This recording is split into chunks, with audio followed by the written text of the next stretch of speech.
Mécénat, ça fait 17 ans que je suis impliqué avec eux. Donc en fait, j'ai rencontré Francine Leca il y a 17 ans qui m'a raconté un petit peu son association qui est pour sauver des enfants qui sont atteints de maladies cardiaques dans des pays en voie de développement. Et donc voilà, donc ça m'a touché, le fait de les faire venir ici en France, qu'ils soient soignés et sauvés et qu'ils retournent en pleine forme dans leur pays d'origine. Toutes les familles d'accueil sont un maillon très important dans cette association, parce que sans famille d'accueil, bien sûr, on ne peut pas accueillir ces enfants, parce qu'ils restent quand même pendant près d'un mois. Donc voilà, donc c'est important qu'ils soient là et d'échanger avec eux.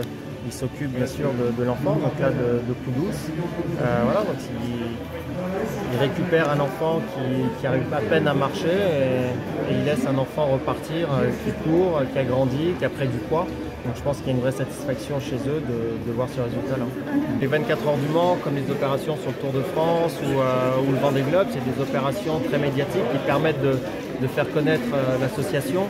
Et c'est vrai que ça brasse aussi beaucoup de monde, donc ça permet de lever des fonds pour l'association, donc c'est pour ça que c'est très important. J'ai couru 10 fois les 24 heures du Mans, ça reste pour moi, je suis bien sûr très attaché à cette ville et à ce circuit, c'est une partie de ma vie.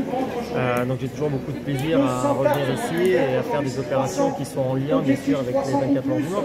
Et je continue aujourd'hui puisque je commente les 24 heures pour Eurosport, donc depuis que j'ai arrêté de courir. Donc voilà, donc ça reste toujours très important pour moi d'être ici. Et voilà, c'est une partie de ma jeunesse et de ma vie. Ouais.